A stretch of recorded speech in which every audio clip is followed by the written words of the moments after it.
All right, we're going to go ahead and get started. In the interest of time, we want to make sure we get through all the material and questions that you might have today. We have website building blocks today. Abby Mew with Rebloom is a new presenter for SCORE, and we're very excited to have her with us to not only share the expertise that she has, but to talk about briefly about the program that she has as well. That is going to be, I think, a very beneficial option for some of our SCORE clients. But we're going to first talk about SCORE, just in case you're new to SCORE. There's three important things that SCORE does. It's providing, all of them having to do with providing information. We do provide information on our website. We have a really robust website, and I do strongly suggest you go through and look at all the information that's there. There's lots of templates you can download, not just business plans, but marketing and cash flow, budgeting, all kinds of different templates. There's a lot of resources, and there are blogs and videos and previously recorded webinars and all kinds of information for you to access. So I strongly encourage you to take a look at that. Obviously, we also offer webinars and some in-person workshops, and we do put out weekly, sometimes multiple newsletters to let you know what we have coming up. And we love it when you can join us. The most important thing that SCORE does, however, is the mentoring. Our mentoring is free. Our mentors are volunteers, and they come to us from lots of different business types and experiences, and have a lot of different backgrounds and knowledge to share with the small business community. We work with clients that are trying to decide if small business is for them. We're working with those that are heavy into the planning phase, and we are working with those that are already in business. Folks come to us for a variety of reasons, and we have probably a mentor within our chapter or district or the national database that can help you. We work with folks from the financial, marketing, work-life balance, sales, technology, you name it, and we probably have somebody that can work with you. If you haven't been with a SCORE mentor before, the first session is they want to know about you. They want to know what your goals and challenges might be, and where you are in the moment. They will work with you to formulate a plan to overcome those challenges and to achieve your goals. Our mentors, in which maybe not often known, is that they work as a team. So you're not only getting the brain power of the mentor you're meeting with, but those that are within the chapter, they reach out to each other, they confer with each other, they sometimes co-mentor together to make sure you get as well-rounded experience and gain of knowledge as possible. So it's a really wonderful experience if you haven't done it before. We have a lot of really great people that you can work with. So getting a mentor is very easy. You can use that QR code or on this page as well, or you can go to the score.org website. You can put in your zip code, hit the Match Me button, and it will put you to the chapter that's nearest you. Then they'll ask you a couple questions, and that'll be information about what you need from a mentor. And we'll use that information to match you to someone for that first meeting, so that way you get a good experience from them. A couple of things about how we're going to run today. There will be some interaction through chat, so strongly encourage that. But if you have a question you want asked to the presenter, if you could use the Q&A button on the Zoom bar, it's a little bit easier for me to keep track of those questions and make sure we get to them all.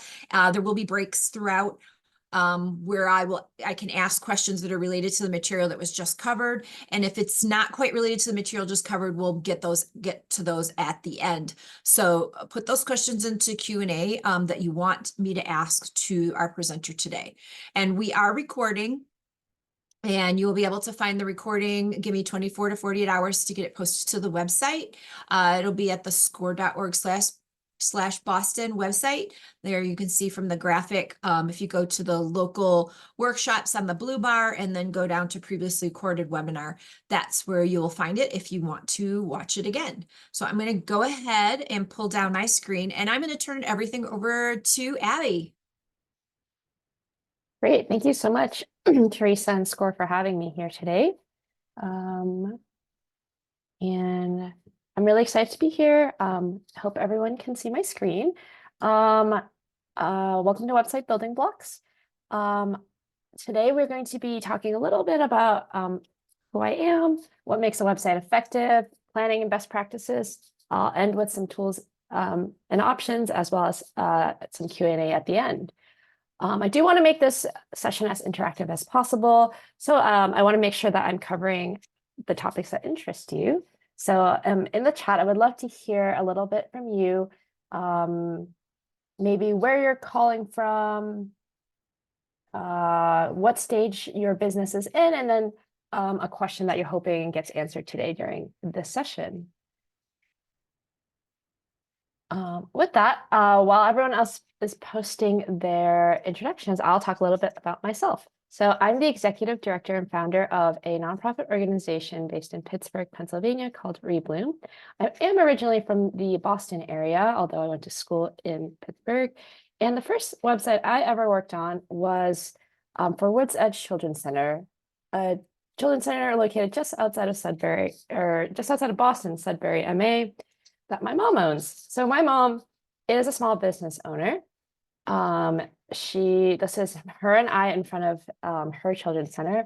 And the story of Rebloom really started with her, which I'm sure many of you can relate to. So back in March of 2020, the children's center had to shut down because of all these new safety regulations, the pandemic that was happening, et cetera. And so my mom, being the smart woman she was, knew that she had to do a lot of marketing because she had lost over 50% of her students. However, her form of marketing included printing out flyers to put in local pizza parlors and printing out big signs for busy streets. However, that really just wasn't how the world worked anymore. People were door dashing their food, working from home, and our world was just getting increasingly online. And so she enlisted my help in working on her website, and this is what her website looks like in March. While these turkeys are very cute, this was March, so a little bit outdated, right? And the other clip art on her site wasn't really doing her favors either. So I spent a lot of time helping her redesign the site, which is when I realized that many small business owners like her really were stuck with one of two options. They could either do it themselves, which can be very daunting and time-consuming with no guarantee of a good result, or they could hire somebody, which can be super expensive and hard to maintain, and you end up relying on these web agencies long-term. That's the reason I founded Rebloom. We're a nonprofit web agency, and our goal is to teach business owners how to build, use, and maintain their tech. We've been doing this for the last 3 going on 4 years, and we follow a very standard process. So, this is our process. We follow a 10-way process, taking you from design through research, recommendation, through implementation. This is the standard website development process that we condense into 10 weeks. So you might be wondering, why does having a website matter? 79% of entrepreneurs with the business can expect to grow at least 25% in the next 3 to 5 years, compared to 64% of those without. And I'm seeing in the chat that many of you are looking to start new businesses, maybe looking to rebrand. So you can see that having a website is going to be super important. And also throughout this session, I'm going to be dropping some ideas around budget, because some of you are new businesses, don't really know how much to budget for a website or things related to it. So my first question to you is, if you're already thinking about a website, how much do you have budgeted for it? And what budget area does it come out of? Do you have a separate line item for it, or are you going to combine it with marketing? I'm going to give everyone a second if they want to drop in the chat. Yeah, I'm seeing not sure, budget $0. I'm seeing some in the thousands, and that's exactly right. It can be quite the range. So I would highly recommend figuring out what you have the budget for. A website can be a great place to invest, but it can also be quite the range. You can invest as low as maybe $50 a month, or up to a couple $1,000s a month. I would recommend talking to your SCORE mentor to figure out where your where your website fits into your budget. I would say, yeah, so throughout the session, I'm going to be talking about how different pieces of your website can fit into that budget, and it will be your job to figure out what you need and what makes sense for you in your business. So as I mentioned, this is our process. Over the next hour, we're going to essentially talk through the process of building a website so that you're going to be able to do it yourself, should you choose to, and so that you'll have all the tools to do it, or at least consider what parts that you may want to hire somebody for. So we're going to start at week 1. Before we start building, it's really important to do some research. It can be really, you might think to yourself, why am I spending all this time on research? Why can't I just start building? And the reason is that's like building a house without a blueprint. So when you put a little bit of time into research and planning, that's going to pay off in the long term, making sure that you think about not only your short-term goals, but also your long-term goals. So when we do research, we at Rebloom recommend looking at least 20 different sites. We recommend looking at your competitor sites to understand maybe their language, what you like about it, what you don't like about it, but also take a look at larger organizations with more resources. So if you're going to start a small coffee shop, take a look at Starbucks' website. If you're going to start a small hardware store, take a look at Ace Hardware's website. This will just give you an idea of what's possible, what are some good practices, and start writing down what you like and what you don't like. Because this helps us get to the core of what makes a website effective. And we're not just talking about aesthetic, although that is a little bit part. So let's take a look at a website that Rebloom worked on recently, Black Diamond Rewards. They work with this company works with Black-owned businesses to incentivize people to shop there by offering rewards. So looking at the site, what makes it effective? Well, let's first look at the top. It has to have a helpful navigation bar. So if you already have a website or you're thinking about a website, think about what information people will need to get to. So for this specific organization, they needed to explain what they did. It's a very complicated process, so they needed to be able to explain what they did. They also partner with a lot of businesses. So if a business came to the site, they need to be able to have a specific page sharing that information. So they have a For Businesses page. They also offer a lot of resources about how to support Black-owned businesses. That's what their blog is for. And then, as I mentioned, because it's a pretty complicated business, they also have a FAQ to answer those frequently asked questions. And they have a very clear place for you, like what they want you to do next. They want you to partner with them if you're a business, and they want you as a consumer to earn cash back, which is the next thing. Are there clear next steps or call to actions across your page? Every page should be able to guide your users into where you're going. And I'm going to talk more about that in a second. So common trends for helpful websites include navigation bar, call to action, very clear contact information. You should be able to access it both from computer, phone, tablet. But most importantly, does your website answer the question of what does this company do and who is their audience? Because that helps users determine if they are going to stay on your site or leave after 30 seconds. I'm going to use an analogy to describe this. So let's think about it like like you're shopping, right? So if you walk into a store at a glance, it helps when you walk in, right? It helps decide if you're in the right place based on the displays. So if I walked into this store and I was looking for shoes, I would know immediately, I'm not in the right place. I'm going to try somewhere else. So an activity for you, if you have an existing website or you have a favorite website, take a look at it, spend 30 seconds on it. After 30 seconds, can you tell what it is that you do and who is your audience? Is it clear?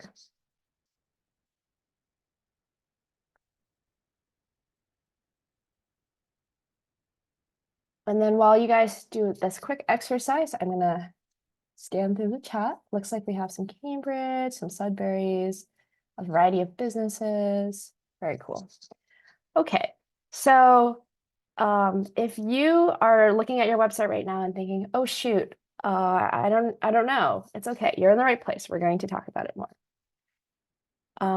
Okay, so here is an example of another site that we helped create. So Speak Y'all, in one sentence, if I were to ask you, can you tell what they do and who is it for? You would be able to, because their tagline is personalized one-on-one coaching for corporate leaders. So they do one-on-one coaching for corporate leaders. And this section of your website is what we call above the fold. This is the most valuable real estate on your website. Once you get to your website without scrolling, you have about 15 to 30 seconds to engage the person. So if you just have a picture with no buttons, no description, no text, you are wasting this valuable real estate. So think about what your tagline is, how can you convey what it is that you offer and who is it that you offer it for? And you can do it with as little as, here, what is this? 1, 2, 3, 4, 5, 6, 7 words. You can do it as little as 7 words, but don't waste the space. If you are struggling to think about what your tagline is going to be, this is another great opportunity to workshop it with your SCORE mentor. Okay, so moving on, we've done research, you've done a research on 20 sites, you realize these are some things that you need. Next, let's work on design and development. What does that look like? Well, the question you have to answer is, why do you want people to come to your website? Do you want them to make a purchase? Do you want them to sign up for a mailing list? Do you want them to contact you to set up a sales call? This is going to be the core of your website. And oftentimes people have a lot of things I want you to do. Come to the site, read about us, look at our services, understand our offerings. That's great. All of these things, though, should be able to point to one specific goal. And hint, it's usually the thing that will make you money. So if you are selling products, you want your users to make a purchase. If you are a consultant, maybe you need them to set up a sales call with you in order for you to make that pitch. Maybe you're a nonprofit and you need to grow your donor list. In that case, you need people to sign up for your mailing list. Really think about that one specific goal that you have in order for your website to be worth all this investment. And that is going to be the goal for your website. The next piece now is to think about, how are you going to achieve that goal? So if you're going to make a sale, you're going to need products, right? And if you're going to have products, you're going to need pictures and descriptions. If you are having people sign up for a mailing list, you'll need to create the mailing list. You need to create content for your mailing list. So the hint is all these components are going to be what makes up your website. Once we have these components, what we're going to do is organize this information. So this is a very complicated sitemap that we created where we put all the pieces of information where we talked about the pages, where the content will go, and we did it digitally. But you can also do this with sticky notes. Just write down one piece of information per sticky note, organize it, look at what would make sense, and then that will become your sitemap. The sitemap is important because this is going to be the blueprint for your website build. You may even include things that are long-term goals, like long-term, I want to have a blog, but right now I don't. Well, that's great to know because you can build with a blog in mind, but not set it up right now. But it also doesn't have to be as complicated as this. Here's another example. It can be pretty straightforward. I have a few things I wanted to show off. I'll make a very simple flat sitemap. All the examples I use are past Rebloom clients. So if you have any specific questions about it, I can help answer that as well. Once you have that in mind, you can start to flesh out what you need for each page. And I'm going to talk high level for 3 main pages that you'll need. One is the homepage. The objective of the homepage is to serve as a teaser and trustworthy guide towards the others on the website. You want to feature the main areas of your site. So if you have 3 main areas of your site, you should have 3 main areas on your homepage. This is a teaser. You don't need to put everything on your homepage. You just want people to click the next button. Brings me to my second point. You need to have clear next steps or call to actions. Users are very, very lazy. And so if there's not a clear next step for where you want them to go, then they're not going to go there. So you need to add buttons that say learn more, but be specific. Learn more about what? Sign up, but be specific. Sign up for what? And you want to make sure your homepage is attention grabbing because, as I mentioned, you only have about 15 to 30 seconds. So try to include videos or high quality pictures or even interactive elements. The great thing is most of our iPhones are shooting at very high quality, shooting pretty high quality right now. So you can take photos from your events, or if you're selling products, take pictures with your phone, and that will be a great place to start for your photos. So the goal of the homepage is, do I understand what your company does after 30 seconds? And I'm going to keep hammering that because we have very short attention spans. So you need to be able to convey this with your pictures, with your one sentence, with a few words, etc. The next page will be your services page. Or if you're selling products, this might be a products page. And it's very similar, but it's tweaked just slightly differently. And the objective of this is going to show potential customers or clients a detailed understanding of the services you offer. So you need to have a description of the services. You need to have pricing. If you don't offer pricing, you need to be able to explain how you get to the pricing. So maybe call us for a consultation or email us and we'll get back to you. And then you probably want to explain how it works. If you offer a service, what does it include? What does it not include? If you're selling a product, you'll want to include the product specs, materials, etc. As I mentioned before, this is why all that research you do in the beginning will be very important because if you sell ceramics, you probably looked at 20 ceramic sites. You'll have an understanding of what's actually important to include, what might be extraneous material. Okay, so the goal of this again is, do I understand what you sell? And then this should sound easy, but actually it's pretty difficult. And is it difficult to purchase? Once I like your product, I've shopped it, is it difficult to purchase? Can I just put in my credit card? Do I, or if I'm making a donation, is it easy? Do I have to hop through hoops? Do I have to sign up? Really think about how much friction there is going to be between someone deciding to purchase and making that purchase. And you want that to be as seamless as possible. So that all that research you do in the beginning of, I really didn't like this because of X, Y, and Z, this is what you're trying to avoid. And again, this is also why it's important to think about trying to emulate what larger organizations do. So if you're a coffee shop, can you try to get as close to as that Starbucks experience? Or if you're a local hardware store, can you get as close to that Ace hardware experience, etc. Last but not least, the contact us page. So the objective is, how can users communicate with the business and have their questions answered? So you want to include contact number, phone number, email, if you have social media, maybe an embedded contact form, maybe include hours of operation and special hours.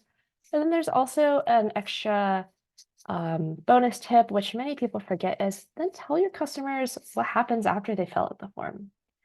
Are you going to email them within 24 hours? Are you going to give them a call? What does that look like? And so I've given you examples of the analysis for the home, the service, and contact us page. But there's a few other pages you can do the same thinking for. So maybe you want to have an about the employee page. Great. So what is the goal of that page and how are you going to achieve that goal? And then remember, once you have that goal, you have to ask yourself that question again. Did I meet my goal? So if the contact us page goal was to communicate and get my questions answered, am I reaching that goal? Can my users get in touch with my business? And another useful tool you can use here, remember that sitemap we created? What we tend to do is create scenarios. So they usually take the form of as persona, I want to do something so that I can achieve goal. So for this particular consulting firm, we did a user flow analysis. So as a client, I want to find the service that best suits my needs so that I can improve my business. So we thought about it. If you're on the homepage, where would you go? You probably either go to services or click on what we do. So is there enough place to explore your interests? And you just draw that on your sitemap. Make sure you can get to every page for the flow. So for example, if you get there from maybe like a blog page, then you might be curious who the company is about, then you want to read case studies, then you want to go to clients page and you go to contacts. So then at each stage, you want to have clear buttons so that they can follow this flow. And so once you do all of this planning, you can put it all together. So here are some best practices on how to put together a user-friendly website. I recommend, as I mentioned, still planning. This is what we call a wireframe. A wireframe is just a sketch of what you plan to build. It could be as simple as paper and pencil, boxes and lines with where your call to actions will be. Or you could do a mid-fidelity wireframe, so maybe using some filler text instead of lines. And for small business, I wouldn't recommend a high fidelity, and that's what like the final stage looks like. But if you were working with a larger agency, they might provide you with a high fidelity wireframe. So what does the site look like? But it's not a built site, it's just a design. And I recommend at the bare minimum, just doing some sketches and showing it to your group of supporters or your SCORE mentor. Just get some feedback on what do you think of this? Should I move things around? And at the very least, it will give you some idea of what assets you'll need. So you'll know I need a big picture here. I'll probably need some copy here. I'll need to have a logo here, etc. Okay, before I move into best practices, I wanted to take a pause here to see if we had any questions about the planning phase. I don't see any questions. We did have one person point out that won't be using pricing, that they're trying to get people to call them for discovery calls or book appointments. So I thought that was an interesting comment. Where do you recommend building or hosting your website? But I guess we can cover that further down. Yep, we'll be covering that further down. Okay, great. So as you start to build out your website, there are some key practices that I want you all to keep in mind. The first is, as I mentioned before, that really valuable real estate, that first section that's visible when a website loads. That's going to be really important. So if we use that grocery store analogy again, that's when you first walk in. You have one chance to make an impression, so use it wisely. But also you want to make sure that people understand they can scroll further. So maybe you add an arrow, so say like scroll to learn more, or maybe you make it short enough so that you can see the next section peeking out. The next is thinking about a grid structure. So the organization of your website needs to follow a grid so that it appears consistent page to page. So popular grid designs will be 3 columns, 4 columns, or 6 columns. So it's this invisible line if you drop it through the site. So this is Rebloom's website. We use a 3-grid structure. As you can see, some things take up 2 columns, some things take up 3 columns, something takes up 1 column. But the idea is we never divide the page in 2 because it wouldn't fit that column structure. And using that grocery store mentality, having aisles in your grocery store, it helps people like find what they're looking for, or at the very least know what to expect and where content will be. The next thing is having a footer. So a footer should reflect the navigation bar, should be a detailed summary of the website's content. That way, if people scroll in your very, very long page that gets to the bottom and they want to go to a different section of your site, they're able to like look on the bottom without having to go all the way back to the top. Again, with that grocery store analogy, that's like having signs for where things are located. It just helps people find things, and that grid or the shelves will help people know where to look.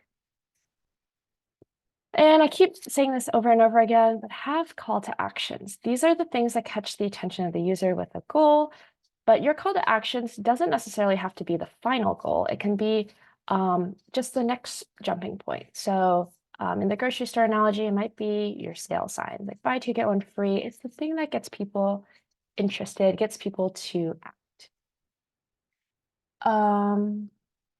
The other things that you can also consider are, you might have multiple users. So for Rebloom, we have our businesses, but we also have donors. For Black Diamond Rewards, they had the businesses, they also had the shoppers. So think about the experience for different groups of people. And then you also want to think about information architecture. So that's making sure your site's not too overwhelming. You want to break things up. So if you look at Rebloom's site, we break things up by section using colors. We always have a header so people know where they're at. We use images. And I'd say the general rule of thumb is if you want no more than 5 of the same thing, otherwise people will just skip it altogether. So if you have 30 photos, think about how you can break it up. Maybe add headers. If you have, you're writing the About Us section and you're writing a paragraph, think about how you can break that up. Maybe have a credential section, and then you have experience section. And also bullet points are your friend. So again, you only have 15 to 30 seconds for people to skim. They're always going to be skimming. It does not matter that you spent hours writing this. Most people will only spend a few seconds looking for what they need. So try to break it down as much as possible. The other things are visual cues. So make sure things match. So if your links are always going to be underlined, then make sure it's consistent. If you hover over it, it should change colors. And have an oops button. People make mistakes, so make it easy to get out of where you're at. So if you add a back button or back to top button or something like that. Working with, and then if you were to be working with Rebloom, we typically work in an iterative process, and this is something that we recommend for everyone. Work in a cycle. Don't design everything and then realize you can't build it. So we always say design a little bit, get feedback on it, build it, and then rinse and repeat. Working with Rebloom, we also explain and train in our cycle, but you would design 1 to 2, gather feedback, build, explain, and train. If you're not working with Rebloom, you just design, get feedback, build, maybe reflect on that process and do it again. This way, you are not spending so much time designing everything all at once, realizing it's not great and throwing out the idea. And we also say, this is why you don't immediately jump into building. If you jump into building, you spend hours on it, and then you get feedback that it's not great, then you would have wasted all of that time.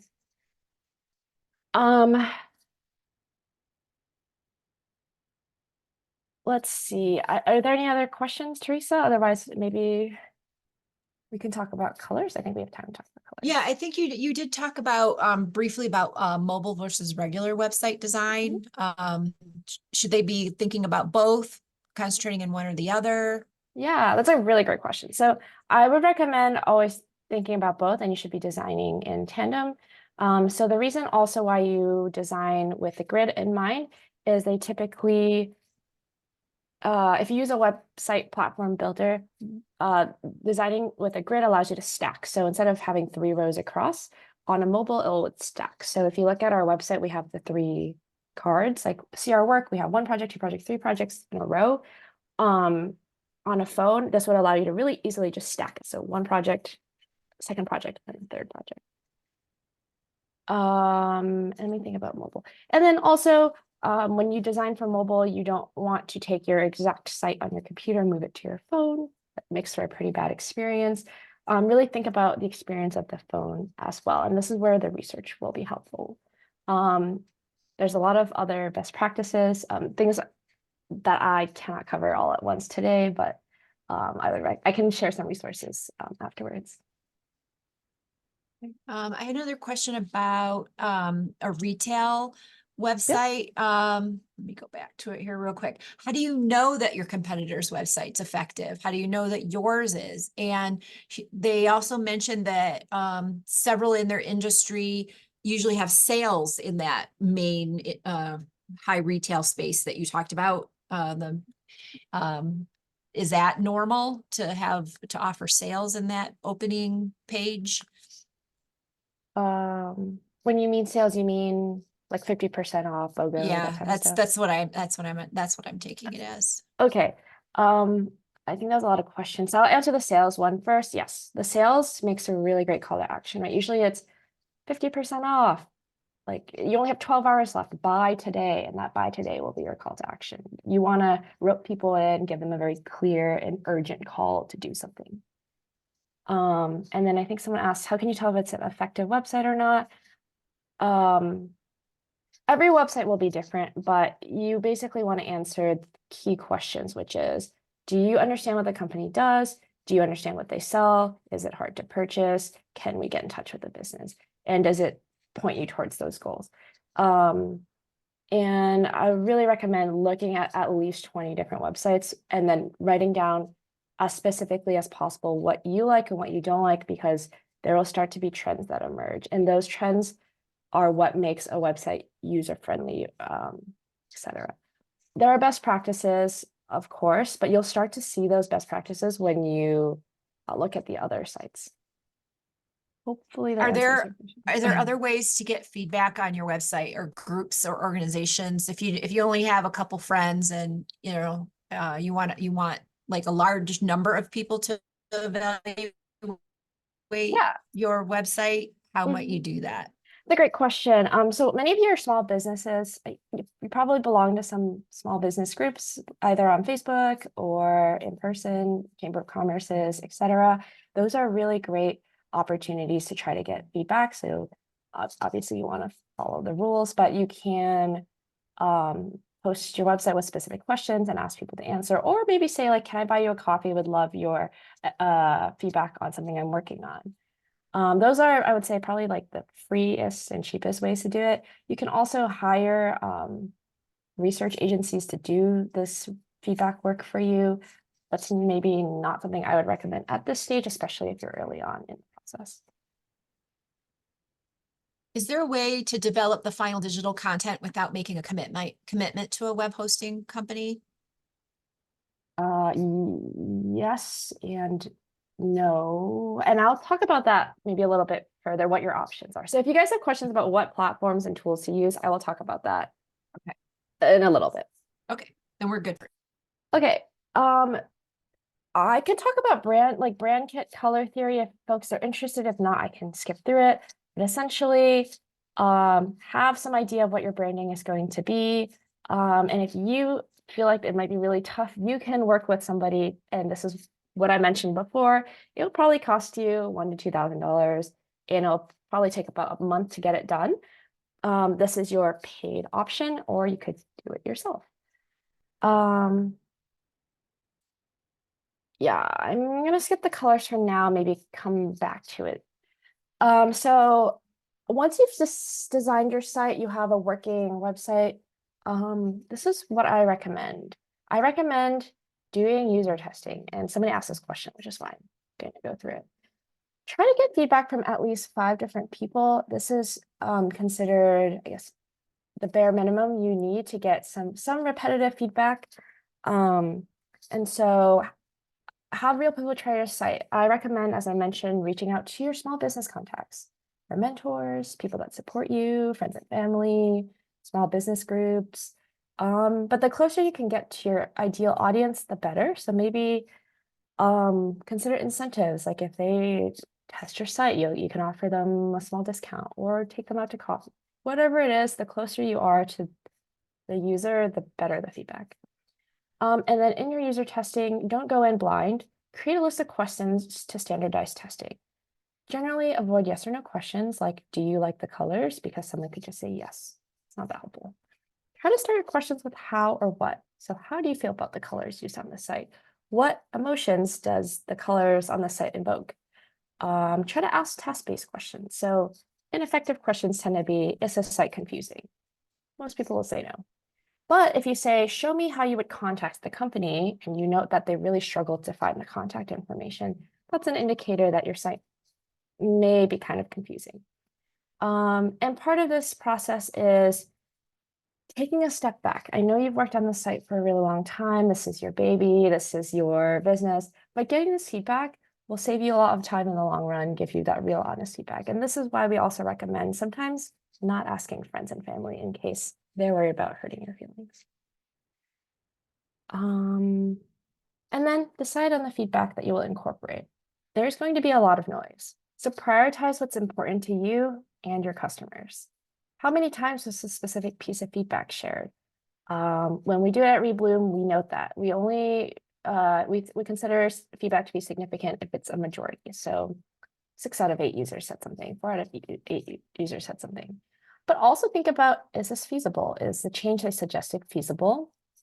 Is it going to be expensive to implement? And is it urgent? Maybe someone had a really great idea for something that you want to do 2 years from now. That's awesome, but you don't need to implement that now. I would note that somewhere and then think about what's the smallest version of something you can create today. And I will also say that this process can feel a little scary. Putting your first draft out there for someone to take a look at can be really scary. So many people fall into this trap of, it's not perfect yet, it's not everything I want, but your website is going to be a living piece of work. You're going to always change to it, add to it. And so time to get it out there is today. And also don't worry, a lot of people feel the same. Okay, so now that you've researched, you've built, you've tested, but there's still a few weeks left, Abby. What's left? So there are a lot of considerations that go into a website beyond just the website. So effective websites also consider ADA. So is your website universally accessible? Can people who use screen readers, use high contrast, can they access your site? It's a great way to test it. If you just Google accessibilitychecker.org or something like that, you can run your site through it to see ADA compliance.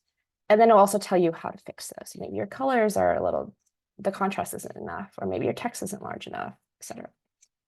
Also think about mobile views. So 50% of users shop directly from their mobile device. So is it a pleasant experience from a mobile device or a tablet? I think someone asked you to create 2 separate sites.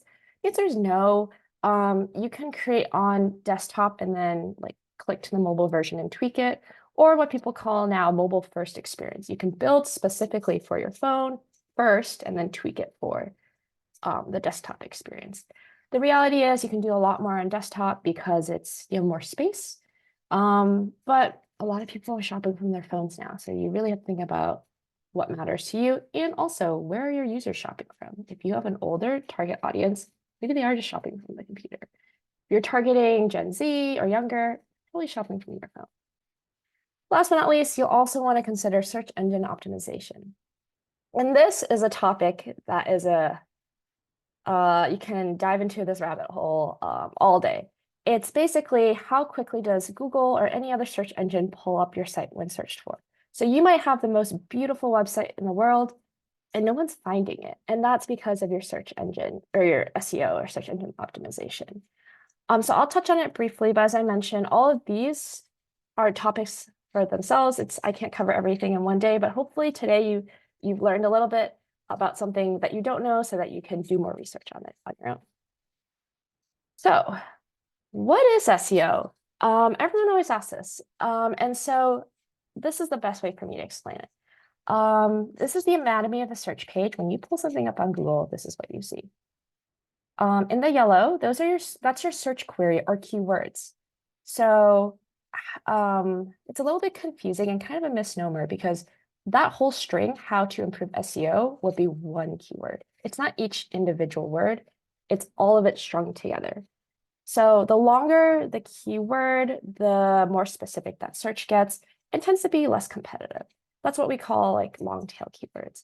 So for example, if you're selling candles, if your keyword is candles, you're competing against Target and Bath and Body Works for selling candles. That might be kind of difficult if you're a small business. So you might consider, how can I make it more specific? Maybe you sell handmade winter candles in Natick. Then you're competing much less, like that's much less competitive than a very short keyword. The next section is your paid ads. It's always going to be at the top. It's going to cost money, and you purchase it through Google Ads. This is sometimes called SEM or search engine marketing. The next section is specialized result types. This one is called a featured snippet, and it can come in other forms like images, local guides, etc. What you see here is what they call a listicle. So putting different types of content in your site helps increase your chances of getting featured. And then everything under it are your organic search results. So it contain a title and a description, and your ranking is the order in which results appear. I will say getting from rank 100 to rank 10 is much easier than going from rank 10 to rank 9. Once you get on that first page, it can get very, very competitive, but there are things that you can do to set yourself up for success.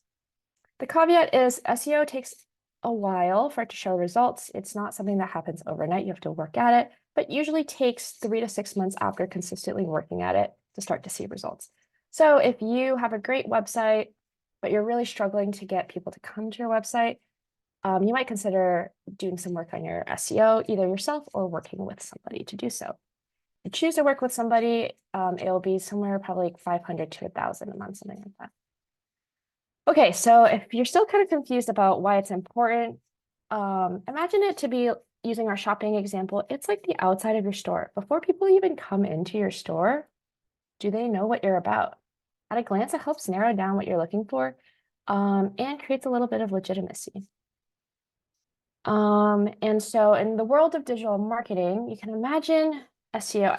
I love my analogies. In the world of SEO, you can imagine it to be like digital marketing, you can imagine it to be like a boat, right? So paid marketing is always going to work. It's however much money you pour into it is however much money, like however much result you're going to get out of it.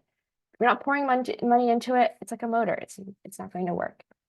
SEO is kind of like the sail. You take advantage of the natural search. This is the only time where people are coming to you because they're interested in looking for something that you have. So if you happen upon the right keywords, the right post, or the right content, you might catch that win and it can propel you really far. But it does take a lot of trial and error, the same way that when you go sailing, you need to adjust for the wind. Sometimes it doesn't work, and then sometimes you hit the jackpot and you take off. Your email and social, like email marketing, like newsletters, social media, they're like oars, it takes a lot of work, but the work you put in is the work you get out. And last but not least, your overall branding, it's kind of like the current. It slowly brings you along. It's always there. It's always happening. So make sure you have a good brand. So if you look at your traffic sources, you can see organic search is the most engaged, and you get the most engagement from that. And then email, social comes a little bit later. So if you're not doing anything with SEO today, even some efforts today will pay off in the long run. I know that SEO is really confusing, so I wanted to pause here to see if there are any questions about SEO. Don't have any specific questions about SEO right now. I do want to say that we will be doing an SEO webinar mid-February, so definitely that'll just talk about SEO. So definitely watch the newsletter for that. Yeah, that's great. That's awesome. As I mentioned, all of these topics can have their own workshop on it, so highly recommend that you attend. But yes, as I mentioned, for budget, you can expect 500 plus a month, and that person will help spend about 20 to 40 hours on your site, or you could do that work yourself. I do have an SEO question now. Yes. Is SEO more relevant to a product company versus a consulting company? They would be relevant to both. This is how you get found on Google. So when you search consultants near me, your SEO or your rankings is how people find you when they Google search you. And then here's an easy tidbit to help with your SEO. As I mentioned, today is the day to start. So the easiest thing you can do is make sure that you have accurate information. So set up a Google My Business profile, make sure your hours are listed correctly, make sure your phone number is there, make sure your address is correct, and then check against all of your other social medias. Does your Facebook and LinkedIn about us section look the same? Do you link to your social medias? Is everything linked? Is it all connected? Google your business and see what comes up. Maybe you're doing better than you expected for SEO, or maybe you don't come up at all, and maybe that's the reason that despite your brand new site, you're not getting any traffic. Okay, and now I'm gonna move on to talking about building resources. Oh, is registering in Yelp easy? Yeah, I would say register anywhere and everywhere that makes sense for you. That the more you register, the more listings you get. The more listings you get, the higher chance that you'll get ranked up. So one thing I didn't mention is Google usually rates. 10 years ago, you could stuff your page with random keywords, like just a string of keywords. Maybe you've gone on Amazon, you like looked up some kind of wire cable and it gave you like 20 different names for that cable. Google is now smarter than that. It's not looking for that. They want you to have quality information, quality content. And there's lots of ways to describe that. But basically, are you answering someone's question? So you might see a lot of websites have blogs, and on their blogs, they like write about a variety of topics. But essentially, the goal of this blog is to answer questions. That's a great way to draw SEO to draw traffic to your site. So if you're not really sure what you want to do, you want to spend some time on your site, maybe consider answering frequently asked questions in a blog format, and think about what people would be asking. So when I say blog, I don't mean talk about your last office party. I mean like answer the questions that people are asking. Okay, let's talk about the website building resource. So I talked about the whole process of building a website. This whole process is also available on our website. It's something that you can do by yourself. Probably, I would say, set aside 100 to 150 hours, maybe a couple months to do this. There's no easy shortcut to do it if you want to have a great, effective website. I think I saw some comments here. Some people have attempted it and it took much longer than they expected. So do set aside that time if that is something that you're looking to do. So a lot of people ask, how much code do you need? This might look really scary, but thankfully, there are a lot of resources today that allow us to not code. So if you want to go the DIY route, do it yourself, there's a variety of platforms. There's Squarespace, there's Wix, Shopify, WordPress, Webflow, and much more. These go in the order of easiest to use, I would say, to the hardest to use. There is a caveat where if it's the easiest to use, it's the most restrictive. So Squarespace is really easy, creates beautiful websites, but in terms of functionality, you might be a little bit restricted. So really think about your goals and how you're going to achieve them, and if these platforms are able to provide it for you. I would say Squarespace is best for blogs, Wix is best for all around, Shopify great for e-commerce, WordPress maybe if you're a little bit more tech savvy, want to try different plugins, and Webflow is even more flexible than that. You can expect to spend about $30 a month for the most basic version of the website, and that only goes up. So if you want newsletter marketing, you probably expect another $10. If you want to add scheduling, you can probably expect another tier up, etc. And you can probably expect 100 hours of hands-on time, especially if you're new to the website building world. However, all of these offer tutorials, really great. It's like documented super well. And Wix and Squarespace and Shopify, I believe you can like go through them to hire a designer, or you can call them if you get stuck on something. The other route that you can go is hiring. You can go through Freelancer, through Fiverr, Upwork. Through these, you hire a contractor. I would say with a freelancer, you know specifically what you want to build and how you plan to build it, which is why all that research is going to pay off. You can also work with an agency. So an agency, you can Google Boston web agencies and just take some calls. I do recommend that you have some questions that you ask them. Make sure they understand the scope of your project. So are you building a simple website? And they're going to try to sell you on a big website. So make sure they understand that. Do they understand your vision? What they're saying, does it match what you're envisioning? What does the timeline look like? Is this going to be a 3-month build, 6-month build, 2-week build, etc.? Let me think what else. Oh, and then also ask with an agency, oftentimes it's full service. They might take photography for you. They might help you write content. They might help you with SEO. Maybe they even do maintenance afterwards. So depending on what you're looking for, the price will reflect that, but you can probably expect anywhere from $5,000 to $10,000 per project. On the freelancer side, it'll be a little bit cheaper. On the agency side, especially full service, it will be much more expensive. And you can expect to complete these projects in a couple months, depending on the availability. Someone asked, is Fiverr trustworthy? Fiverr is just a job board, so you can list what you're looking for, but it'll be up to you to vet them. And I would say generally the price will reflect the quality. So if you see something that's too good to be true, it's probably too good to be true. And then because I mentioned there are two options, there's the DIY and the hire, but when I helped my mom, I realized that there ought to be a third option where you're working with somebody, but still learning to do it yourself. And so Rebloom is that other option. We're a nonprofit, and our goal is to teach you how to build, use, and maintain your own tech. We currently offer 2 programs. We offer the 10-week website bootcamp, which is the whole process I explained. But the benefit of working with us is we do most of the work and you just do a little bit and some learning, mostly learning. And then we have a part 2. So if you want support after your site is built and you want help understanding SEO, what to blog about, how to find the best keywords, how to like understand analytics. We also offer our SEO support program, and that you can find on our website as well.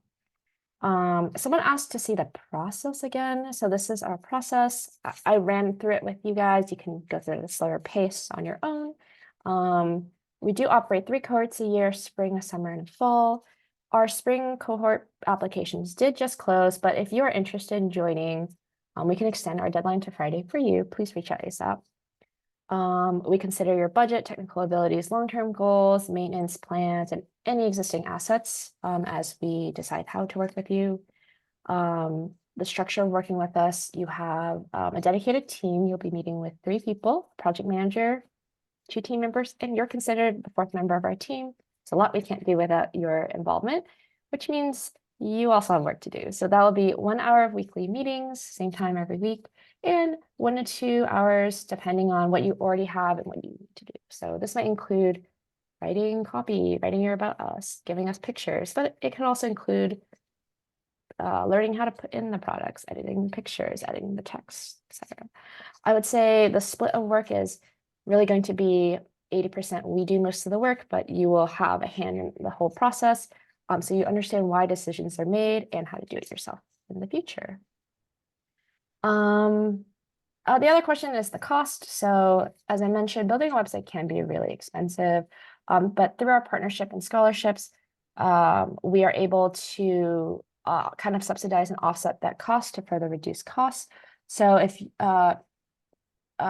we do work with a lot of partner organizations to further subsidize that cost, but if you are unaffiliated, which I believe most of you are going to be, we can bring the cost of building a website to you for $1,500, which is the contribution for this spring cohort. I believe our pricing is changing starting summer, so if you're interested, definitely reach out to me ASAP. And I can put my email in the chat. And our website is available. And then is the application page, can you put that into the chat as well? Yeah. freebloom.org/programs. Oh, no, /apply. And that I'm going to, all I have left is just examples of projects, but see, here's the good fit, apply, think about business goals, gather assets, and I'll also leave this up, which is a checklist of things that you'll probably need as you get ready to start creating your website. So with that, Can I run through a couple questions? Yeah, I was going to say thank you everyone for having me here today, and I wanted to open up the floor for questions. Okay, great. So if you have multiple revenue streams, for example, you have a personal service portion, an online service portion, a retail product, how would you approach that as for your website? Do you need a separate website for each revenue stream, or would they be together? Yeah, that's a really great question, and it depends on your business plan. If they're separate products, and maybe they're unrelated or their branding is completely different, then I would recommend having 2 websites. If they are under the same umbrella of brands or maybe same brand, but different revenue streams, then I would have them on the same website and think about how they complement each other. And also it goes back to that one goal rule that I mentioned before. So do your products complement your service, or do your service complement your products? So for example, let's say you have a yoga studio. Your main goal is probably to sell classes. So that's what your website should revolve around, but maybe you sell accessories like clothes, yoga mats, etc. So the way you would design your site is you would want to have your main focus for people to sign up for the classes, but you also offer these products in case people are interested, and you would design your site like that. On the flip side, maybe your products are your main thing. So maybe you, I don't know, sell mindfulness journals, and that's the main thing you sell, but you also offer workshops on how to use them. Then I would design your whole site around this e-commerce, and then maybe in your product descriptions, you might say, oh, like confused on how to use it. We also offer workshops.